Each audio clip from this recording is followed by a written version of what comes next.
When Inga Arvad was a budding journalist, one interview led to decades of FBI surveillance and speculation she was a spy. However, it was only after her death that the real truth came out. From an early point in her life, Inga Arvad consistently found herself the subject of contention, which she would later regret. Most of the professional and personal ventures she explored would end up damaged by decisions she made early in her career. As a result, there was hardly a time when she wasn't being watched, even from the shadows. Few historical figures have been so publicly obscure, yet so controversial in her time, as Inga Arvad. Her tumultuous life began early. After her birth on October 6, 1913, Inga seemingly had a hard time staying put, although it wasn't her fault. From her birthplace in Copenhagen, Denmark, her mother took her to England for her education, after which she traveled to Paris, and then to Brussels to train in piano, and eventually back to Paris. It wasn't long before she entered the spotlight. In 1931, when she was just 17, Inga quickly became a prominent figure in the public eye following a national accomplishment. Entering a countrywide beauty contest, she was soon named Miss Denmark, and her name flooded the papers. Although she competed for the title of Miss Europe, she was unsuccessful.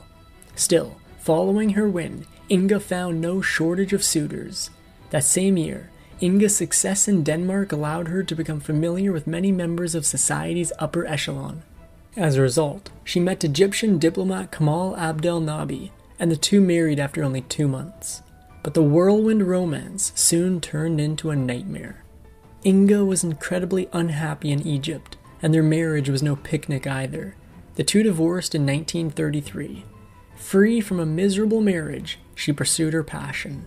With a proclivity for writing and current news, Inga began her career in journalism, working for several outlets on a freelance basis. She had more interest than journalism, though.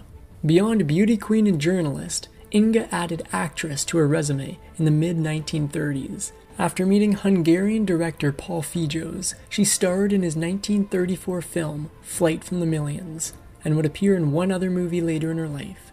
However, among the famous people she encountered, she was about to have her most impactful meeting. In 1935, Inga's budding journalism career took a turn that would follow her for the rest of her life. In the years leading up to World War II, the newly appointed Führer was ever present in the public consciousness, but hadn't yet revealed the full extent of his barbarism. As such, Inga was desperate to get in a room with Adolf to prove her potential. It didn't take long for her to secure this interview, but it wasn't what many expected. Although an interview with Führer was exactly what Inga wanted, it wasn't for any hard-hitting governmental insights. According to her, since she had no understanding of international politics, she was far more interested in the mundane little things about him. She wrote about his interests, likes and dislikes, and habits outside his position. She also spoke plainly about her own opinion of him. Inga's interest in the Führer wasn't uncommon in the mid-1930s, as many found him a fascinating character, especially before the Holocaust. Her profile of Adolf was quite skewed positively, and she wasn't shy about promoting the more amiable qualities she believed she found in him. For instance, her article spoke of his charming nature and supposed kind heart. On the other side, the feeling was mutual, but perhaps more intense. Through their conversations, Inga grew more fascinated by the Führer, and he became even more infatuated with her. He only allowed a few Scandinavian journalists to meet with him, but he made his affection specifically for Inga known, regarding her as the most perfect example of Nordic beauty. As it turns out, the Führer wasn't the only one who fancied her. At around 22 years old, Inga wound up in her second marriage, which was luckily to someone she already had a rapport with. In 1936, she married director Paul Fijós, who took her on a trip through Asia while he filmed a series of documentaries, before sending her back to Europe as he believed it would be safer. Before they married, he had a unique way of proposing. In a move that would foreshadow how the rest of their marriage would go, Fijós' proposal to Inga was quite unusual. Away from his soon-to-be betrothed, the director sent a telegram to Inga to ask for her hand. Rather than poetry or other flowery affections, the message simply said, "Arrive tomorrow. Will you marry me?" She agreed to marry him, but someone else also wanted her around. Inga's interview with the Führer wasn't the last time she spoke with him, and she had left such a mark that he extended a special invitation. Enjoying her company, Adolf brought her as a special guest to watch the 1936 Summer Olympics in Berlin. Unfortunately for Inga, her desire to make a name for herself resulted in others taking notice, including those she likely hadn't intended. International tensions were rising on the approach to World War II, and the US was paying close attention to the Führer's growing influence. Inga had become closer than most in her position, and the FBI wasn't ignorant of how familiar she and Adolf had become. Soon, it was easy for them to suspect her of espionage, and they weren't the only ones. Germany was thinking along the same lines. The same year she attended the Summer Olympics, Inga finally understood how severe her situation was. Beyond the Führer, she had become popular with many members of German high society. With this reputation and her positive profile on the Führer, the Gestapo suggested that she become a spy for them. Needless to say, this rattled the young journalist. A few years after leaving Germany, Inga may have realized that Europe's growing danger was too much to live in the middle of. In 1940, she moved to America without her husband, enrolling in the Columbia School of Journalism. Clearly, this drastic change didn't sway her from her career choice. Following her studies, Inga was lucky enough to find a job in her field relatively quickly. Settling in Washington, D.C., she joined the Washington Times as a columnist, furthering her experience in writing about high society and its gossip. However, her reputation would soon rear its ugly head. Just a year into her work with the Washington Times, Inga's biggest secret came out, despite her desire to leave it behind. Another employee found the picture of Inga and the Führer at the Olympics, causing suspicion even within the company that she served Germany. Naturally, Inga wanted to get ahead of the accusations. Rather than wait for rumors of Inga's undercover espionage to get out of hand, the higher-ups at the newspaper tried to set the record straight, along with Inga herself. Taking the photo to the FBI, Inga, her editor, and the woman who discovered the picture tried to explain Inga's side of the story. In taking these steps, she only exacerbated the issue.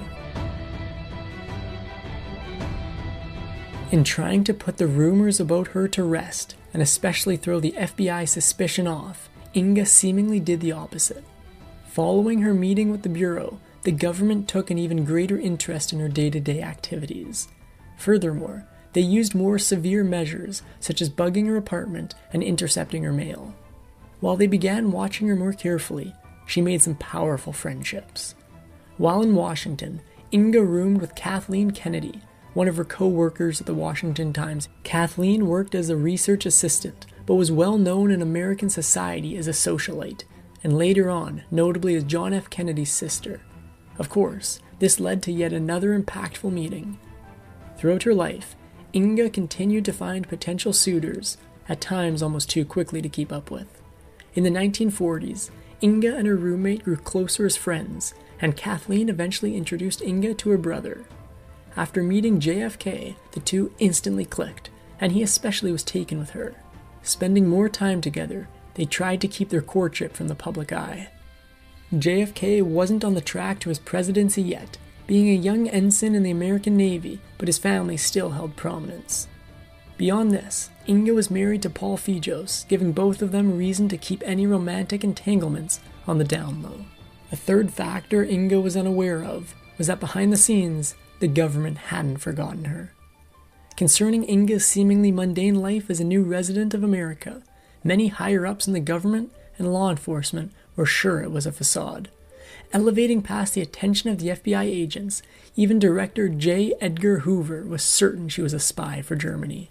In all fairness, she certainly didn't help her own case. Over the years, in response to the many suspicions others had against her, Inga denied any support for Germany and the Führer following the beginning of World War II. Despite this, some who knew her at Columbia would later recall several instances of her anti-Semitism. As the FBI looked closer, they quickly picked up on what was going on. While the FBI surveilled Inga, they discovered her ongoing relationship with JFK, although they didn't know it was him at the time. Judging from their activities, including him visiting her apartment constantly and being seen in public together, the FBI suspected she was having an affair. Looking back, JFK didn't try very hard to hide his identity.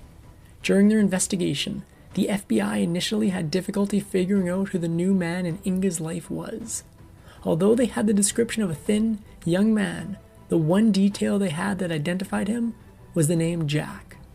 While this didn't immediately answer their questions, it's easy to see that this was JFK in retrospect. This mystery caused the Bureau to become even more desperate.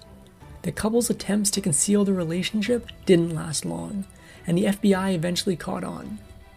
Although he wasn't striving for a presidency yet, JFK was from a political family with a father who served as an American ambassador. This connection caused the FBI to increase surveillance efforts, wiretapping Inga's phone to listen to their conversations. This investigation also caught the eye of someone even more powerful. With Inga becoming more of an issue for those behind the scenes, the FBI received a notice from the highest in the land. Her familiarity with the Kennedys prompted President Franklin D. Roosevelt to send Director Hoover a confidential letter, calling for the Bureau to watch Inga even more closely. In addition, those in power did their best to break the couple up.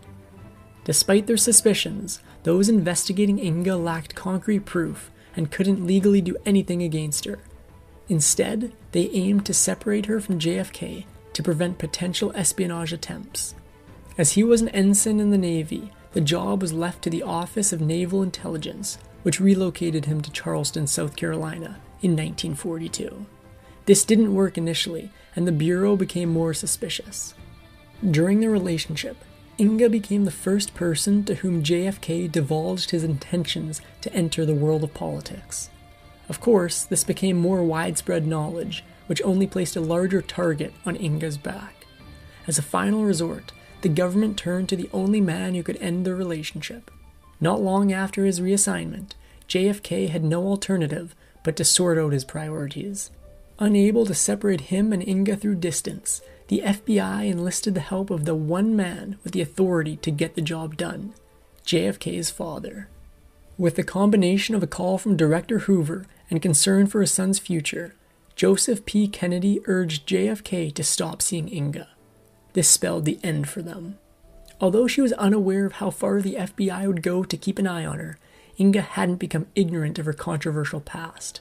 Mixing with the pressure coming from JFK's father, Inga knew that the rumors about her would only hinder her lover's political journey. So, with heavy hearts, the two of them parted ways. This was doubly unfortunate since Inga was ready to settle down again. Unlike what many thought, evidence shows that Inga's relationship with JFK wasn't simply out of unfeeling ambition. In fact, she was ready to divorce the husband she'd been away from for so long and told Kennedy she wanted to marry him. Sadly for her, they weren't exactly on the same page. JFK was infatuated with Inga, but he just wasn't at a point where he was ready to start a family. He remained in this mindset through the rest of the relationship, even with Inga trying to convince him otherwise, which only served to irritate her. Later, Inga would speak about this relationship, trying to hide her feelings. Inga never forgot her relationship with JFK, or how she felt about him, even if she later portrayed a different attitude to the public. When recounting this time in her later years, she would refer to their courtship as a passing affair. Following her separation from JFK, more heartbreak was sure to follow. While her time with JFK was ending in 1942, Inga still had her marriage to Paul Fejos, at least for a little bit. As it happened, that same year, the two divorced and Inga rejoined the life of a bachelorette. There seemed to be no lost love since. Besides her extramarital affair, Fejos was barely present. Around this time, despite the suspicions against her, she was able to settle permanently. For someone who spent much of her life traveling from country to country, Inga finally was able to put some roots down only a few years later after her divorce. In 1945, she made the leap and became an American naturalized citizen. The FBI likely wasn't too happy about this, but they still lacked any true evidence of espionage on her part. With her new citizenship, Inga was still adamant about fully settling down. Later that year, Inga began a relationship with another politician whom she met in LA. Robert Boothby was a British Parliament member who Inga hit it off with and eventually became engaged to. Like her previous suitors, He was immediately in love, but was possibly the most passionate of them all. Many men who pined after Inga spoke fondly of her charm and beauty, but none were as intense as Robert Boothby. A departure from the last proposal she received, Boothby asked Inga to marry him once he returned to England, but did so through a 20-page letter in which he begged for her hand in marriage. Boothby's efforts to court his love may have seemed like a bit much, but it certainly worked for Inga, who happily agreed to marry him. Unfortunately, since Boothby was a politician, the feelings that inhibited Inga's relationship with JFK resurfaced. Knowing that her reputation would make Boothby's career more difficult, she called off the engagement. Tired of how the others spoke about her, she constantly tried to set things straight. Now in the middle of World War II, Inga had long abandoned any positive view of the Führer she had when they met, a change that she wasn't shy about explaining. Categorically denouncing his policies, she wanted people to know that she only interviewed him twice and had no attachment to him. However, many media outlets refused to let this connection go. Only a couple years later, she met the final love of her life. In the following years, Inga met and grew closer to American Western actor Tim McCoy while he was filming on an indigenous reservation. Once again, diving headfirst into a commitment, Inga married McCoy in 1947 in a small secret ceremony, likely to avoid the attention she had been the center of for much of her life. Still, years of experience had turned her into a pessimist. Inga's romantic history hadn't been successful or happy in many cases, and she understandably expected the worst. Tim McCoy wanted to give her all the luxuries he could offer, including a diamond wedding ring from Cartier. Inga wasn't on board with this, as she envisioned that the relationship wouldn't last long, so she requested a $14 Sears ring. However, against her predictions, the two began a life together. McCoy had entered this new union with 3 previous children from his first marriage, but the same year he married Inga, she gave birth to her first son. McCoy had entered this new union with 3 previous children from his first marriage, but the same year he married Inga, she gave birth to their first son, Ronald. Living on their estate in Pennsylvania, she and McCoy welcomed their second son, Terrence, soon after.